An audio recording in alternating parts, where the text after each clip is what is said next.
Hoax in Buffalo Bayou Park, every Sunday in April from 5 until 7 p.m. More at buffalobayou.org. Clear the wreck over on the west side, 10 westbound, before Park 10 with the 18-wheeler had several lanes to do it. All that's trying to move out towards the Waller area now. Low 80s for the high, slight chance of some rain today. Been seeing a little bit on the radar, but just not a lot. 73 for the low tonight. Just about 100% chance. We're all going to get wet tomorrow. 82 for the high with a low near 60. And then that rain going into Sunday as well with highs in the 60s, lows in the 50s. 75 on the beach in Galveston, 74 here at the University of Houston. Streaming live online at houstonpublicmedia.org, on our app as well. It's KUHF Houston News 88.7. A service of the University of Houston, 9 o'clock.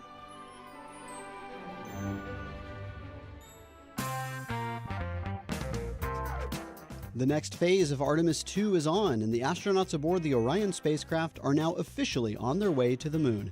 I'm Joshua Zinn, in for Craig Cohen, and today on Houston Matters, we check back in with reporter Michael Adkison about the next steps for the crew's long journey. Houston Matters with Craig Cohen is a production of Houston Public Media, with support from Baylor College of Medicine. Also this hour, we learn about new developments and some of the unsolved murder cases that are considered part of the Texas killing fields. Plus, from the departure of a beloved Houstonian to a missing shipment of candy bars, we discuss the good, the bad, and the ugly of the week's news. And producer Brenda Valdivia takes us behind the scenes of a local flea market. Thanks for joining us on News 88.7. Remember to check out our live video feed on Houston Public Media's YouTube channel. We'll start with a news update from NPR and News 88.7. Stay with us. Live from NPR News in Washington, I'm Corva Coleman. The U.S. and Israel continue to fire at Iran. Iran is firing at its Persian Gulf neighbors. Officials in the United Arab Emirates say a fire broke out at a gas facility in the city of Abu Dhabi. NPR's Aya Batrawi reports. Abu Dhabi says fallen debris from an interception sparked a fire at its Habshan gas facility on Friday, forcing the suspension of operations at what is one of the world's largest gas processing plants. The UAE says Iran has launched more than 2,000 drones and more than 470 missiles at it since the U.S.-Israeli war on Iran began 5 weeks ago. Most have been intercepted. Meanwhile, the Gulf Arab state of Bahrain has proposed a resolution to the UN Security Council that would authorize countries to take, quote, defensive measures to secure the passage of ships through the Strait of Hormuz. But any measure that appears to authorize the use of force in the strait is likely to face vetoes, including by Russia and China.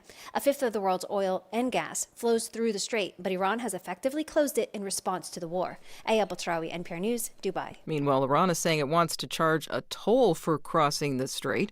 President Trump wrote online this morning that, quote, with a little more time, we can easily open the Hormuz Strait, take the oil, and make a fortune. This seems to conflict with the national address Trump gave Wednesday night. He said then other nations need to handle the strait, not the U.S. The stock market is closed today for the Good Friday holiday. NPR's Scott Horsley reports that will give investors more time to digest a better-than-expected report on the job market. The Labor Department says U.S. employers added 178,000 jobs last month. That's a lot more than forecasters had expected, especially given the economic jitters caused by the war with Iran.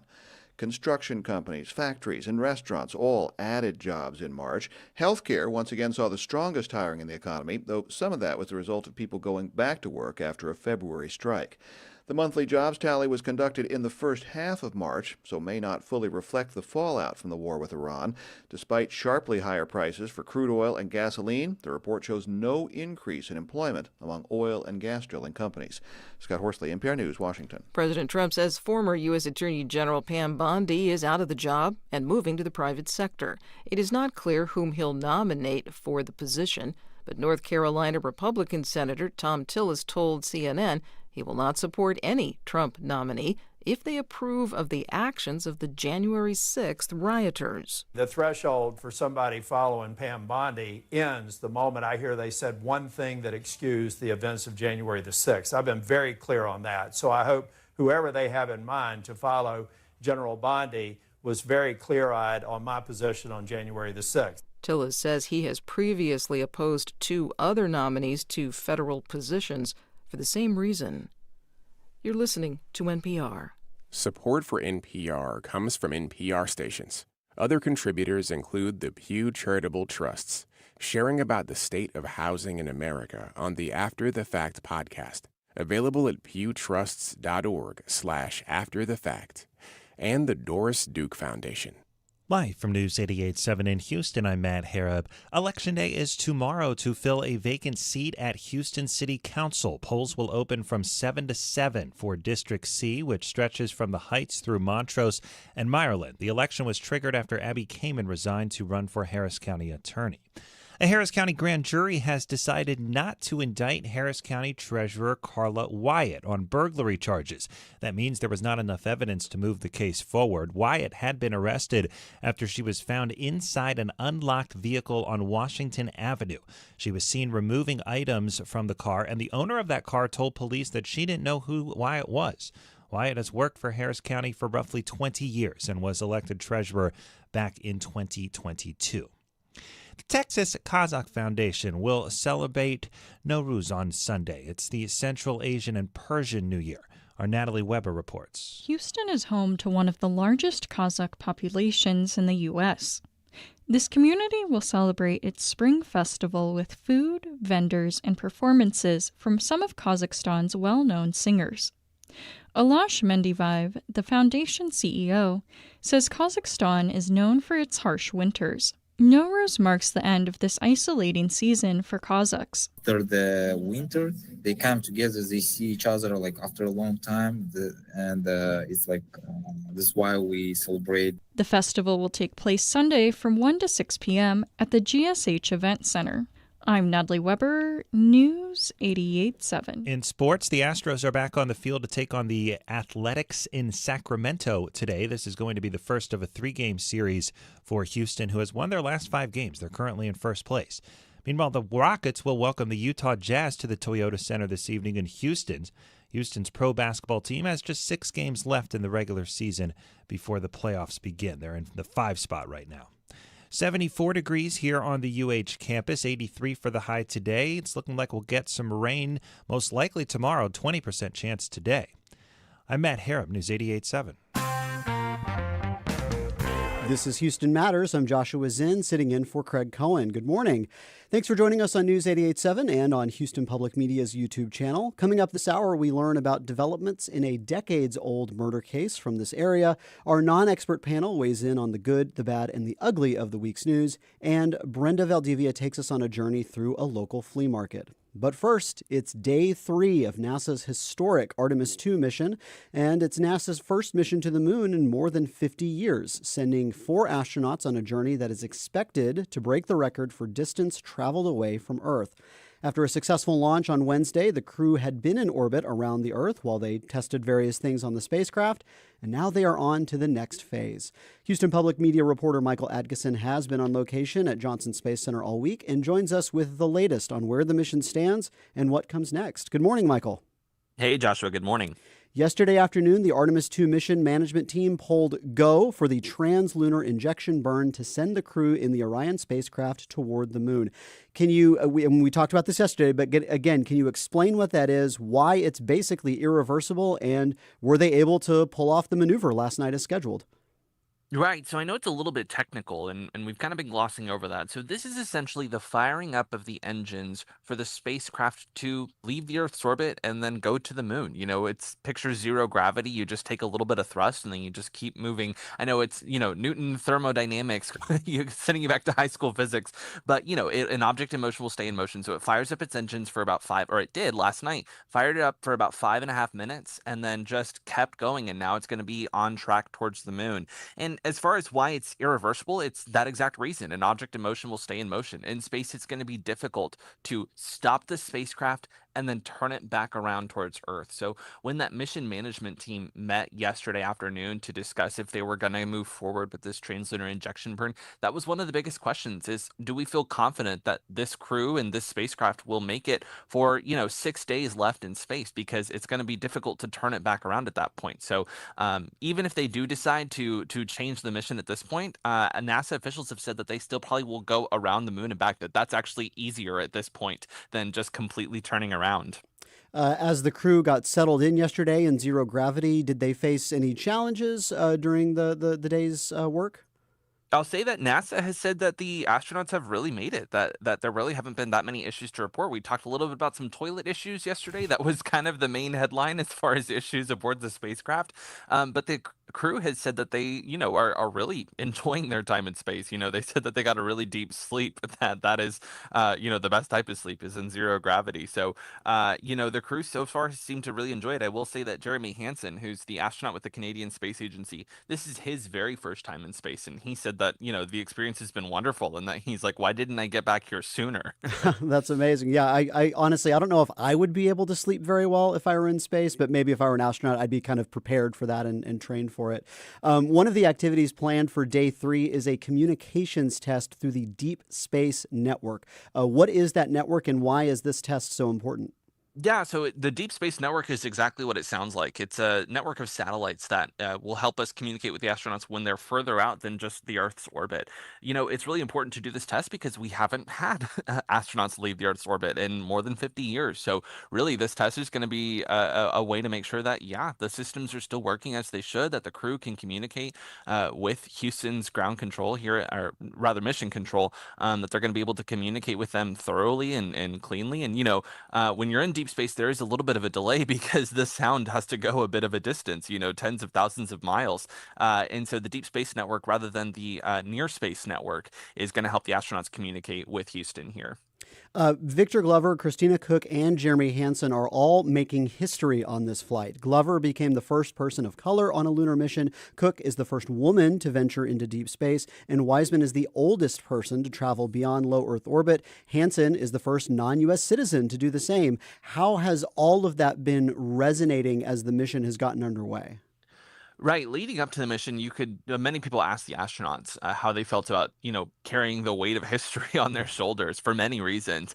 And each of the astronauts says it's not something that they take lightly, but they also emphasize, particularly, I think, Glover and Cook, that yes, they are the first person of color and woman respectively to go on a lunar mission, but they know they're not going to be the last. And so they said that that's the emphasis, is that they want to reach a point where we don't have to acknowledge, that this is the first woman or the first person of color to go on these lunar missions. They take it in, and they know that it's so significant and so good for young people of color and young women to see this representation and going on a lunar mission. I even got a little bit emotional watching the astronauts last night, and really kind of, the weight of it kind of sat with me of like, oh my gosh, this is not just a crew of white American men, which is what it has been in all previous lunar missions. This is, a lunar mission that looks like the world around us. And so it's not something that they take lightly, but they do say that they want to strive towards an end goal of not having to acknowledge those things, that we just make these missions look like the world.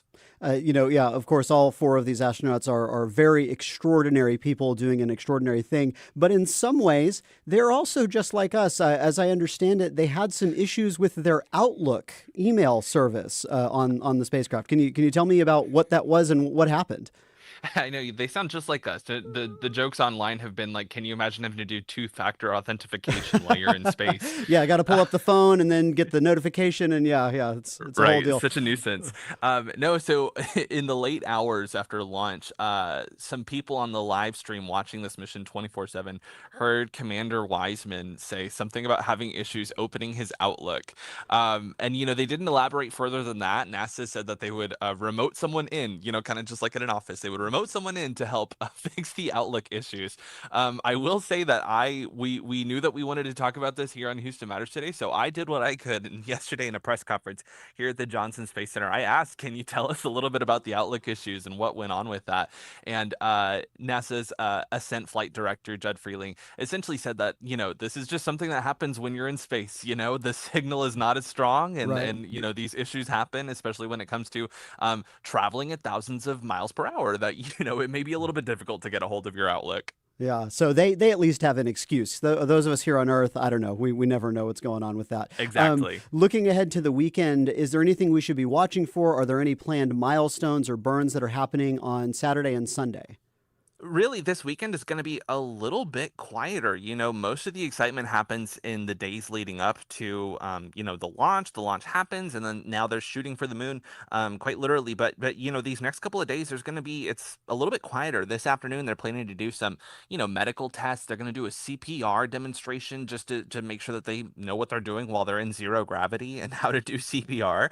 And then there are also going to be some times where they're going to, take photos of the space outside when they're in the spacecraft. I will say the most significant thing that's going to happen this weekend is late Sunday evening. They are going to enter the lunar sphere of influence. That's going to be the exact moment when the moon's gravity is stronger than the Earth's gravity. And so that's kind of, not the point of no return, but hey, we're doing this. We're feeling the moon pulling us towards it. So that's really going to be a significant moment. Yeah, well, and after that point, once they enter the sphere of gravity, I think a day later, that's when they're going to kind of curve around and go around the far side of the moon. At that point, they will briefly cut off radio contact with Earth. If you've seen the movie Apollo 13, there's a very tense moment in that movie where they go around the moon and the communications are cut off. So no one's able to talk to them from Mission Control. How is Mission Control in Houston preparing for that communications blackout period?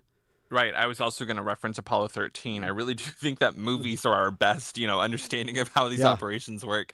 So there is going to be a blackout for a period of, I believe, about 30 minutes. But essentially what's going to happen is, as you said, they're going to go around the far side of the moon. And I will make a note, these astronauts are actually going to get to see a solar eclipse while they're on the other side of the moon, that the moon is going to be perfectly aligned where the sun's rays are going to be on the outside of the moon. So that's, a pretty unique experience for them.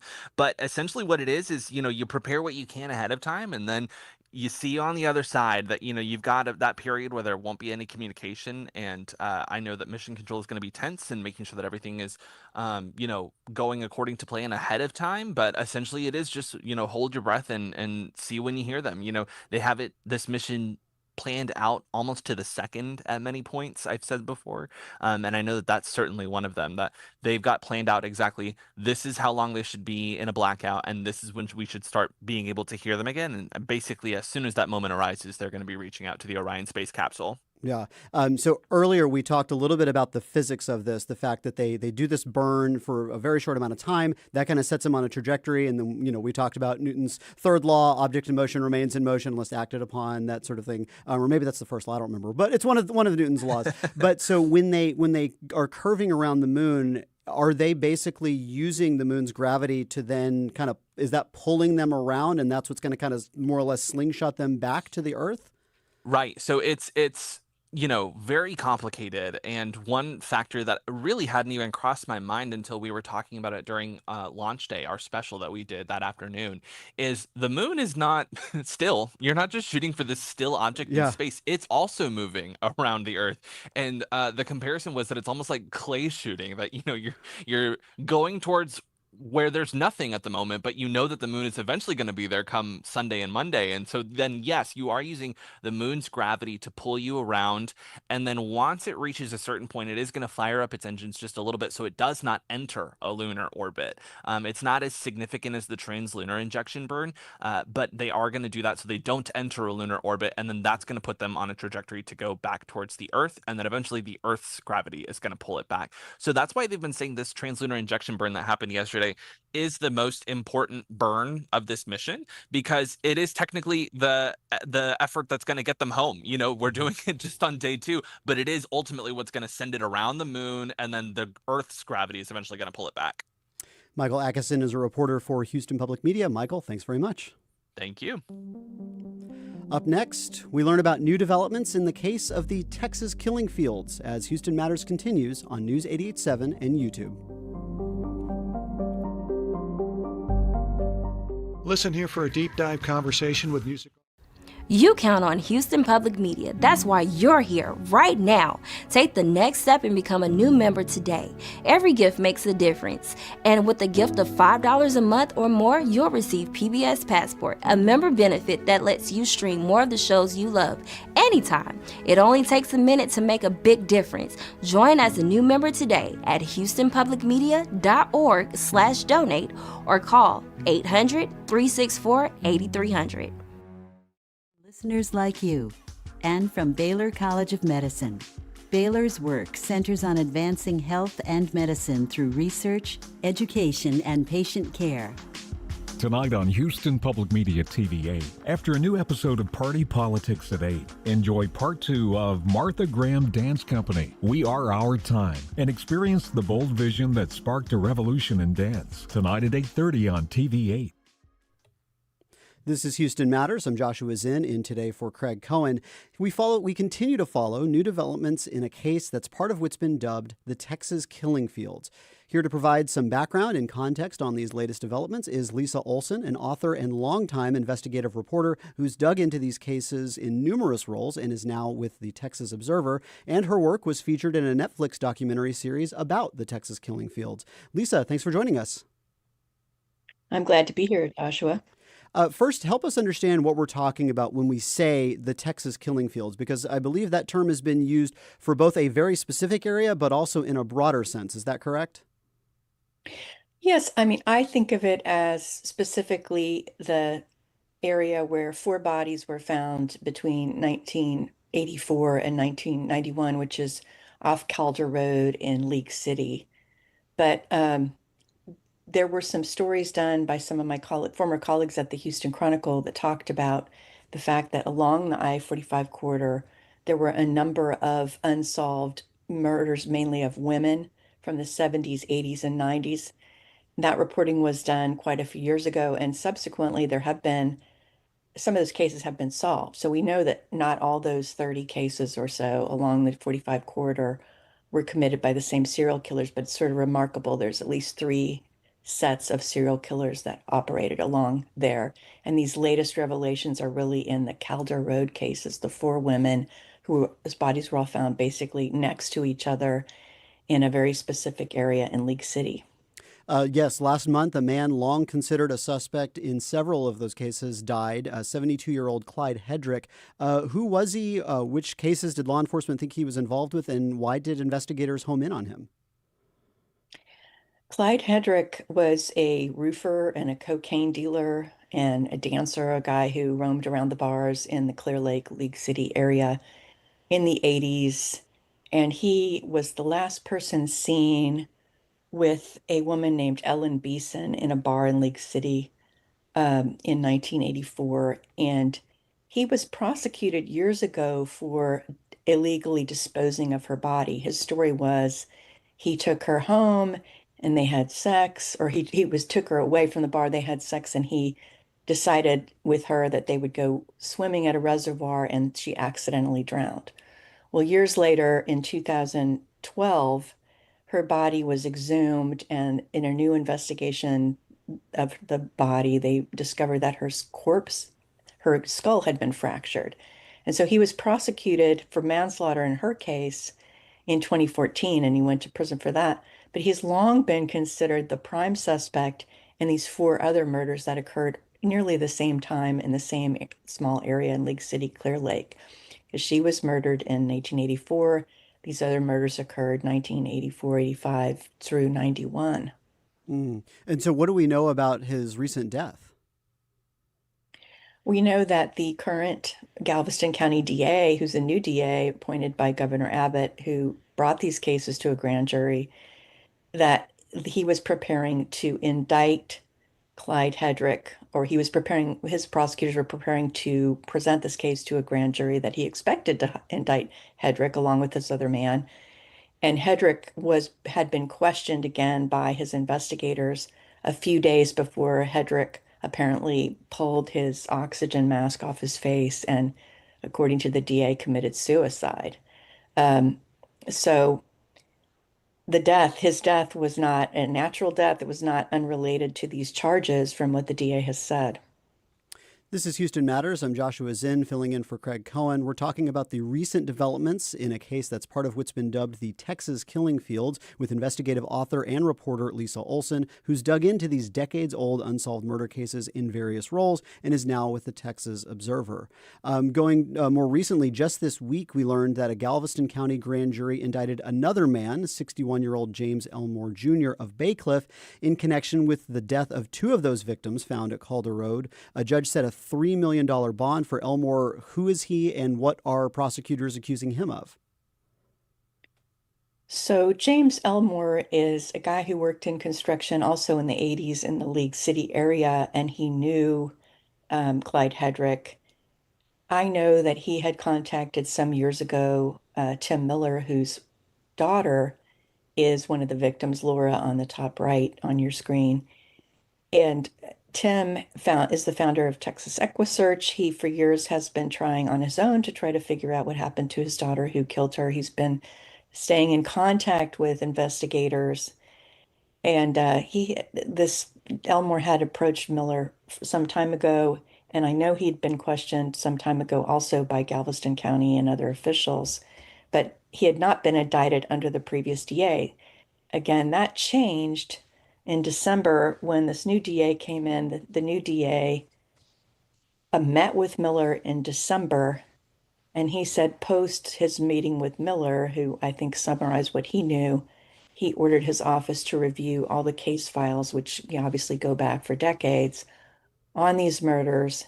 And he decided, along with his prosecution team, that there was enough evidence to present these cases to the grand jury.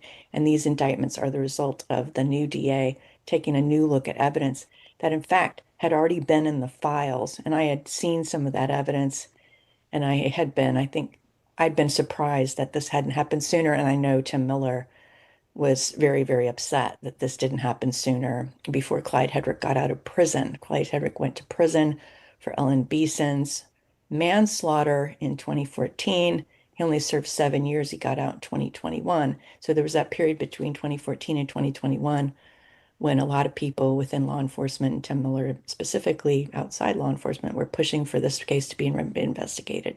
And it's my understanding that these indictments come from evidence that was already in the files and not necessarily from new revelations. Yeah, you mentioned Tim Miller, the father of one of the victims. On Wednesday, Miller, his supporters, and the loved ones of other victims were among the crowd who filed into the Galveston County Courthouse to hear the district attorney announce this indictment. You have talked with Mr. Miller many times in your work on these cases. Were you able to speak with him after this particular news came out? No, I have not spoken with him about this. He has posted on Facebook, that he's pleased with this major development and that this is not just a headline, it's personal. It's about lives taken, families forever changed, and a long fight for answers. I know that families have mixed feelings, though, about this result, that it comes after the person they consider most responsible collectively, Clyde Hedrick, is dead, and so he cannot be held responsible. He could not be indicted. We understand again from the DA that the evidence against him was presented to the grand jury, but you can't indict a dead man. Mm-hmm. As we mentioned, the Calder-Old victims are only a handful of cases under the broader term, the Texas killing fields, women who have been murdered along the I-45 corridor between Houston and Galveston from the 1970s to the 1990s, some of which are still unsolved. Do we have any sense as to whether there might be any movement to come on any of these other cases that still remain unsolved? So James Elmer was only indicted for supposedly serving as an accomplice to Hedrick for manslaughter and disposing of evidence in 2 of those murders, and 2 of the 4 murders, Laura Miller's murder and the murder of Audrey Cook, whose body was found at the same time as Laura Miller's. Audrey Cook and another victim, Donna Gonsolin Prudhomme, weren't even identified until 2019, many, many years later. So that's part of the reason this case took so long to solve. So right now, what we're hoping, I think what the families are hoping, is that James Elmore's prosecution will shed more light on what Clyde Hedrick was doing than what James Elmore knew about this case. And perhaps if there is anyone else who's willing to come forward at this point, finally, I guess we'll get a chance to hear what happens. Unless, of course, he pleads, which he could. I guess I always assumed that if they made a case against James Elmore, it would be to try to compel him to testify against Clyde Hedrick and provide more information about other victims. Who knows what's going to happen now when there's only one accomplice left to take to trial. But I know the families are hoping for more answers. And you're right, there are more unsolved cases. There's the 4 killing fields cases, not just 2.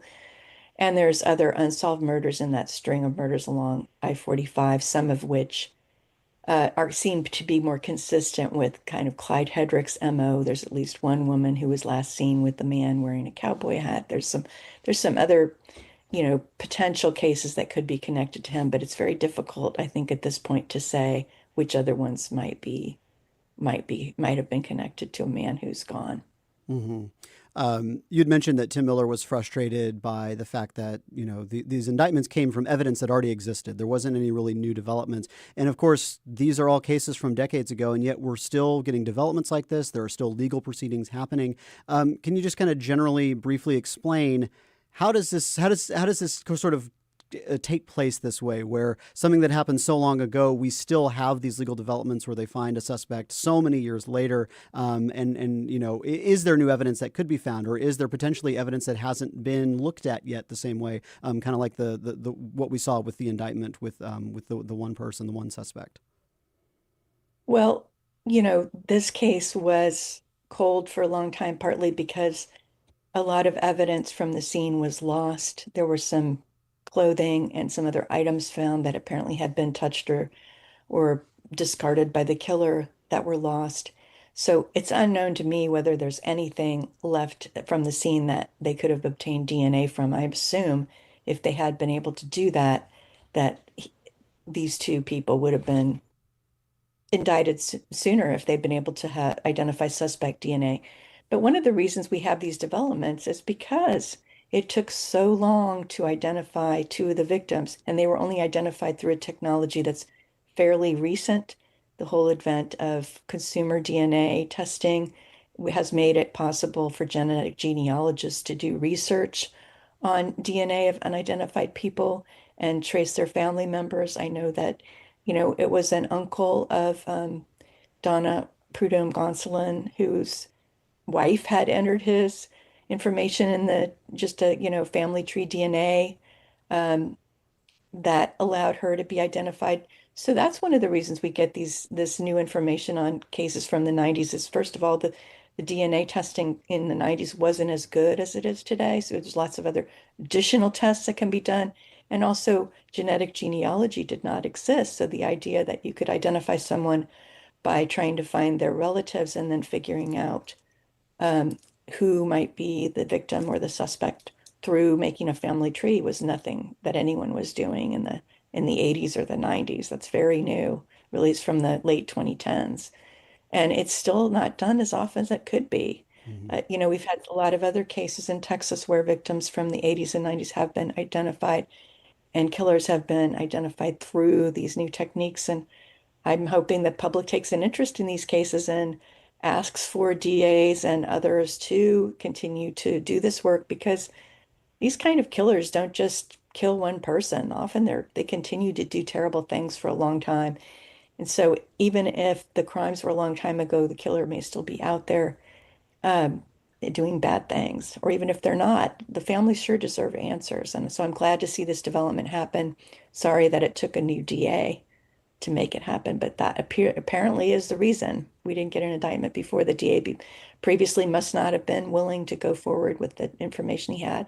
This DA did a new review and made a different decision.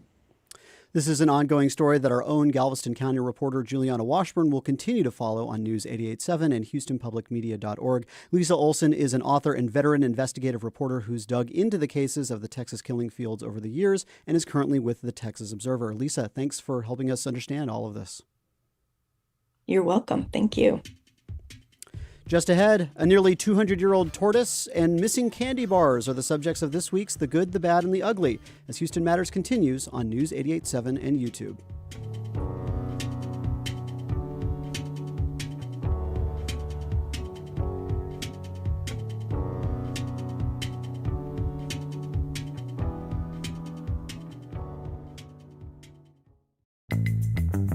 Hello, I'm Jim Kavachi.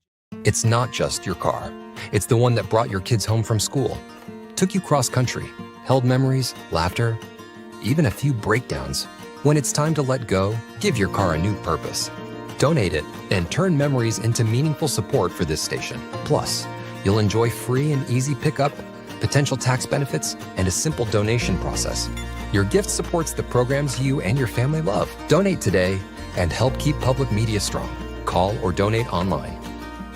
Using the Ride Metro Fare Card. The Ride Metro Fare system replaces the Metro Q Fare Card for bus and rail fares. Details at ridemetro.org/fare system. And from Pearland, a community dedicated to growing innovative businesses and inspiring families, offering diverse workforce, modern infrastructure in schools, parks, and more. Details pearlandedc.com. Pearland, innovation lives here.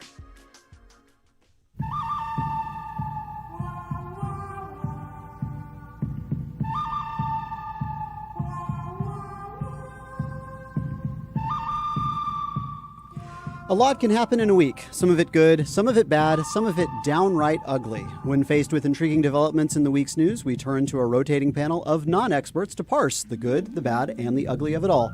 On today's panel, Jack Young, Artistic Director of the Houston Shakespeare Festival and head of the University of Houston's Professional Actor Training Program. Good morning. Jessica Brown, Co-Director of Station Theater.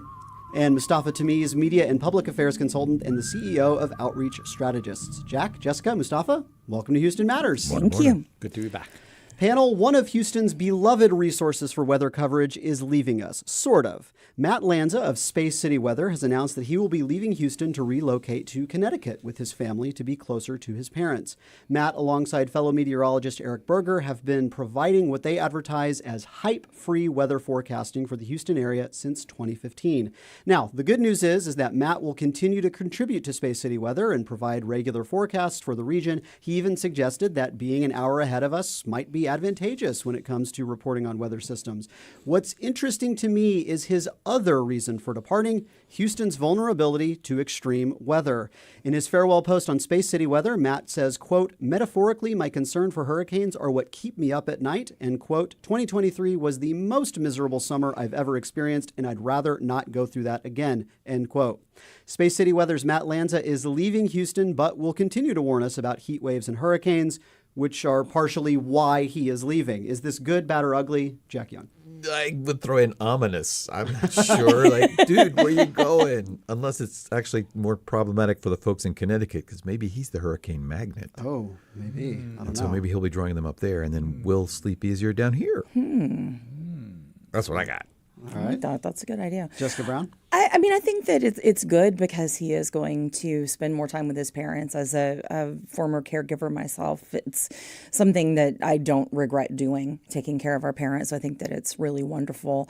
I'm very glad that he'll continue, though, because I really do use Space City for any weather that I want to have something that's accurate on. Amen. So I've used them ever since.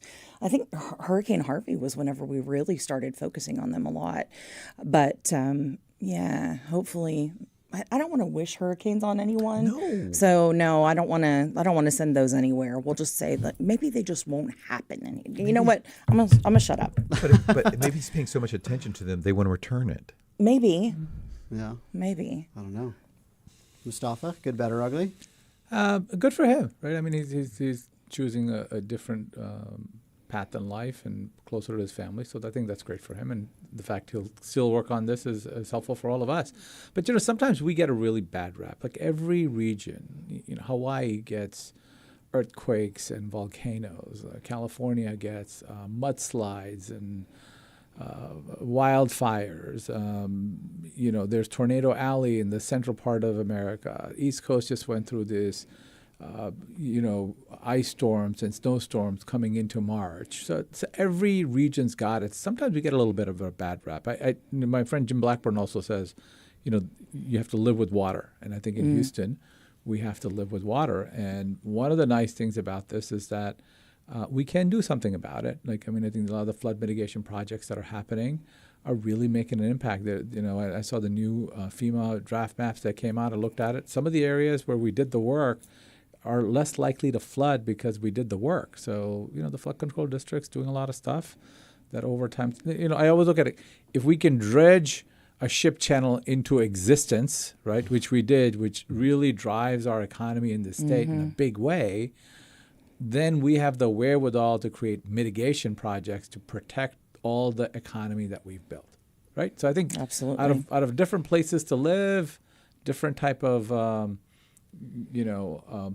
flooding is better than mudslides. Like, and we'll see what he says after he's shoveling snow from October all the way to March. Maybe he'll bounce his way back down. And Hurricane Sandy on the East Coast. Yeah. Like, I mean, it just doesn't like so. So yes, we should worry about the climate. We should worry about the extreme weather. But there are things we can do here that I'm very excited that we do. And we also have air conditioning. So that's true. That's true. That's a boon. Panel: the world's oldest living animal will hold on to the record, despite some reports to the contrary. On Wednesday, an account on X purportedly owned by veteran Joe Hollins announced the death of Jonathan the tortoise, who is believed to be about 193 years old and as such is presumably the oldest known living land animal. The story was subsequently reported on by multiple news outlets like the BBC and USA Today, but after some mourning and some confusion, it turns out that Joe Hollins does not own that account on X and that Jonathan is in fact alive and well at his home on the grounds of the governor's mansion on the island of St. Helena. Jonathan was first delivered to the island as a gift to the government of St. Helena in 1882, and according to the BBC, has been around for 8 British monarchs and met George VI and the future Queen Elizabeth II in 1947. One possible clue to the dubiousness of the original post was the fact that the poster impersonating Hollins was apparently asking for cryptocurrency donations. So it was really little more than your average April Fool's Day scam.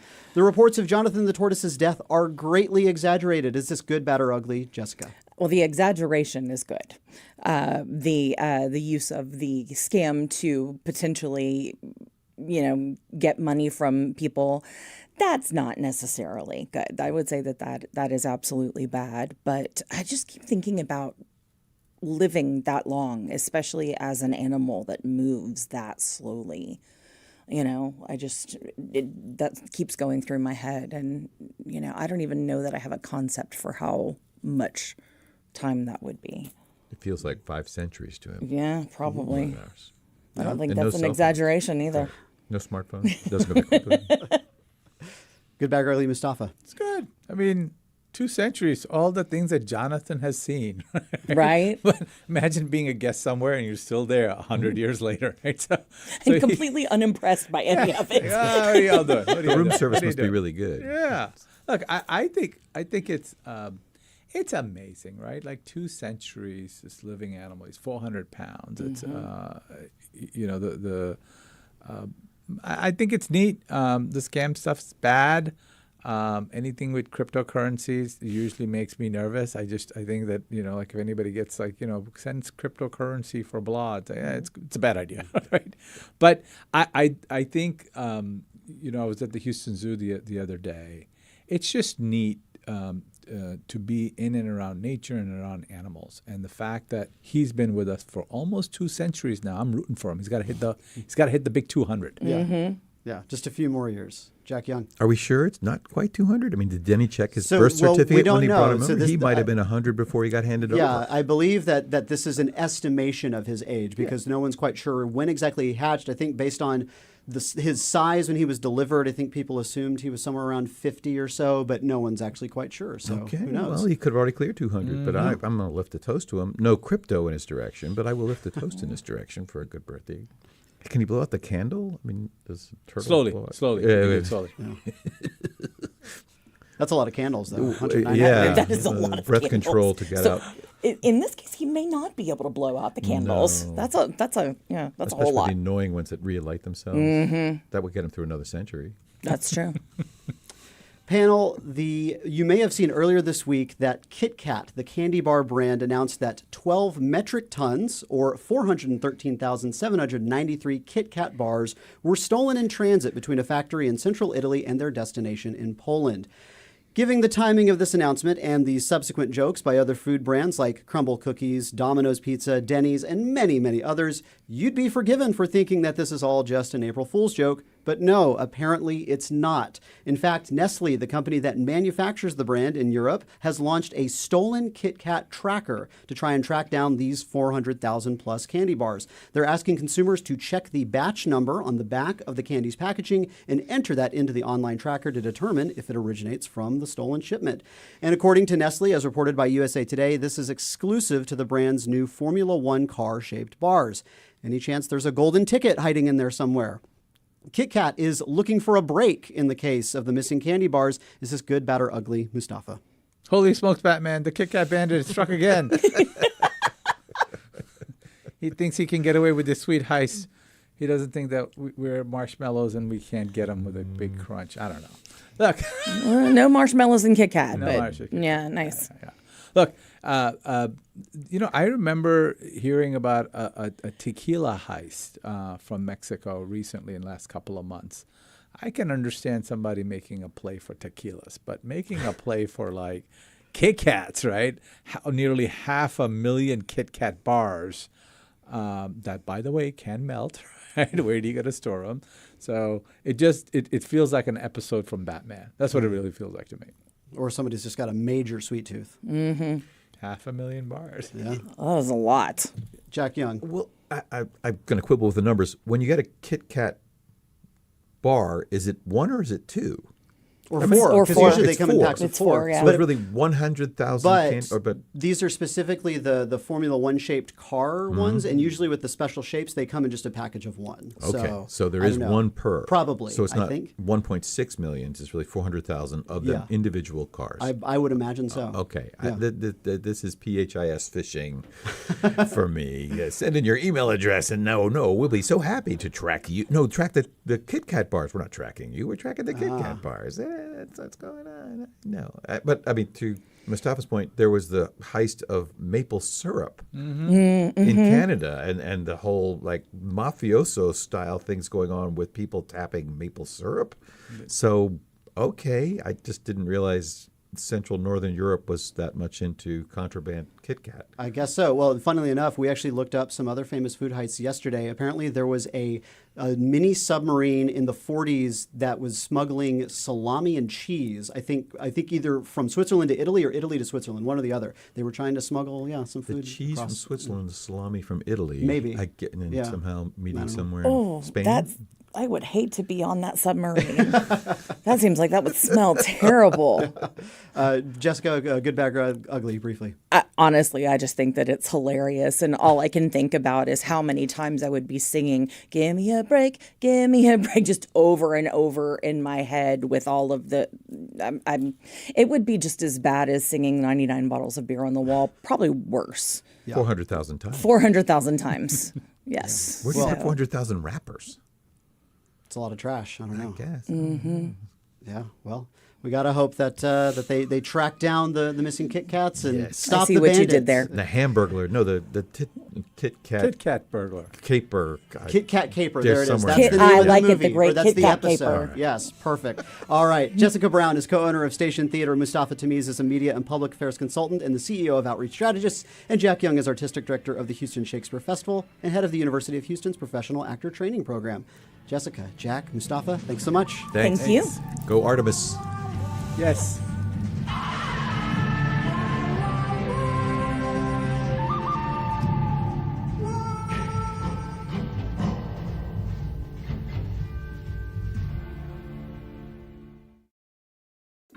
You love your job running. We know you value Houston Public Media. That's why you're watching right now. So take the next step and become a new member of the station you rely on. Every gift makes a difference. And what matters most right now is supporting the station that brings you the news and information you rely on. It only takes a minute to make a big difference. So join as a new member today at houstonpublicmedia.org/donate or call 800-364-8300. Asia Society, Texas, presenting Son de l'Âme, a Houston ballet performance. Choreography by Stanton Welch AM and live music by George Lee. More at asiasociety.org/Texas. Support for Houston Public Media comes from listeners like you and from Central Market with fire-glazed ham, cage-free eggs, scratch-baked pies and cakes, and more. CentralMarket.com. Flea markets are more than just places to shop and find a deal. They're little treasure hunts filled with vintage finds, handmade goods, and hopefully one-of-a-kind objects. From early morning deal hunters to those looking to supplement their income, flea markets bring communities together in a unique way that most big box stores can't quite replicate. Producer Brenda Valdivia visited one of the largest flea markets in Houston, where she spoke with Traders Village manager Monica Galleta. So we have 3 markets. Actually, the first market started in the Dallas-Fort Worth area in Grand Prairie in 1973. And we went there as I was a child. We went shopping just like a lot of people do. And then when I became of age, my parents told me, hey, it's probably best if you get a job there. You just get all your hours on the weekend. You don't have to go, work after hours a little bit here, a little bit there. Just get all your hours on the weekend and it won't interfere with your schooling. And that's where I started. And here I still am thinking I was just a part-time job. And then in 1989, they opened the Traders Village here in Houston. This is the second largest one. And then we have one that opened about 15 years ago in the San Antonio area. And those are the 3 Traders Village markets we have going on right now. Seeing all the different folks bring out their stalls, different wares. How many vendors are there here in a given weekend? And do they stay throughout the entire year? Is it contract month to month? How does that work? We have vendors that are here. They've been here since day one, some of them. So we do have monthly, weekly, and daily. You can come out and just have a day garage sale. You can come have a weekend, or if you want to stay the whole month, just however you want to pay it, and that's how we do it. We're open every weekend year-round. The only time we ever close is for Christmas, and we have over 1,500 vendors when everybody's here. Now there are different types of wares you can buy. You can buy everything from clothes to food or, pet supplies. What can you find here, and what do you like to see when you walk through the Traders Village? So when we're always placing people in buildings, we're always looking for unique stuff. So it's a little bit difficult because we do have some of the stuff does repeat, but we like to keep the stuff, a little bit unique. We like the people who do woodworking and different things because it's something that you can, fit to how you like it. And so we like stuff like that. So we're always looking for stuff like that. But other than that, we just... it's just a little bit of everything out here. They say you can find everything out here. As a matter of fact, in our orientation video, it says you can find anything from bulldozers to paper clips out here. You can find everything out here. Wait, when you say bulldozers, can you actually buy like a giant farming equipment here? Yeah, if somebody wants to come out and sell, we do have an area out front that's kind of fenced in that we can do cars or boats and stuff like that. The people do come and sell if they just want to get rid of something. So yeah. When people say small business, we often think of like an independent store, brick and mortar that's owned somewhere in Houston or surrounding areas. But, every vendor has their own private business. Mm-hmm. Do some folks make this as a full-time living, or is this more supplemental income? Yeah, it's both. There's some people that started off here as a little business, and they do get a brick and mortar outside of here. We have some that did that. There's some that this is their only income, and there's some that it's just an extra income for them. But I do wonder if there's like certain interactions that you remember, like something precious that was purchased and then it came back or something like that. Is there anything that pops up to you? Like I tell everybody when you start working here, it's the same every day because you're selling the spaces, but it's different because something different is going to happen all the time. We've had weddings out here. We've had people barely almost give birth out here, because they're going. Wait. What happened just give me a play-by-play of that day. What happened? Oh, they just come out here and they don't know it's their time and then they just go into labor. So we just have to, we call ambulance and the way they went. You say they like this happens a lot. How often does this happen? Well, I've been doing this for 37 years. So over that amount of time, there's been more than one child. I mean, we've had, like I said, just the other day, one of our employees got married out here. We've had a couple people that got married out here that I can think of. And just a little bit of everything, Do they name their babies Trader? No, I wish they did. Or Village or something cool. No, nothing like that. My name is Sly John. The name of my shop is 1969 Records. My space is 657 here at Traders Village. I've been here for like 10 years. And if it's vintage, you can come by and check me out. And I have tons of 45 records in vinyl. Vintage, everything vintage here. We have gold chains. We have hippie posters. My wall back there, is, if you can't see, but it's full of hippie posters. Everybody from lots of Marilyn Monroe and James Dean and Marlon Brando. We keep it all old school. We have Playboy magazines. Everything from old school Michael Jackson when he was black.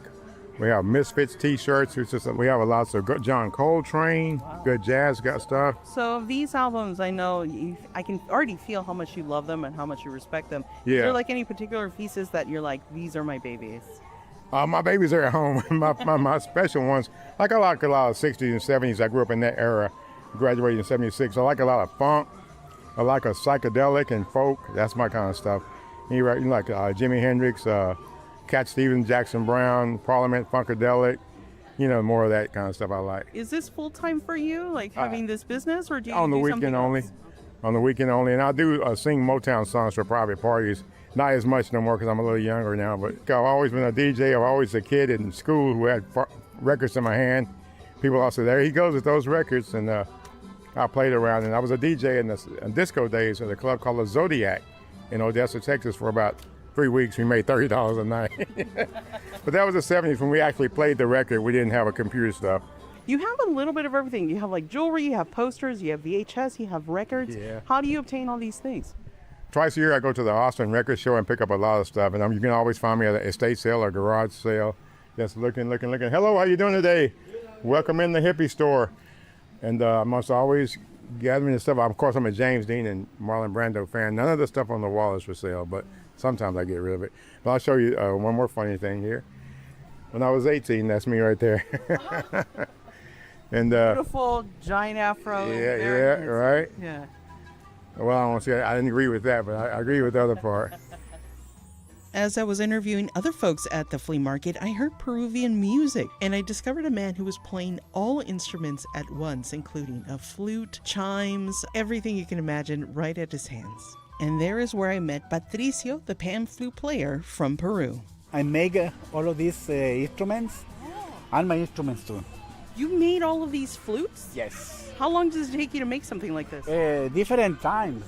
Are they bamboo reeds, or what kind of plant is this? Bamboo. Bamboo Special reeds? bamboo. Special bamboo, and then they look like they're carved and they're tied together. We use a little tuner for tone that instrument. So to make sure, because they all have different notes and they play. Can you play like one pass through?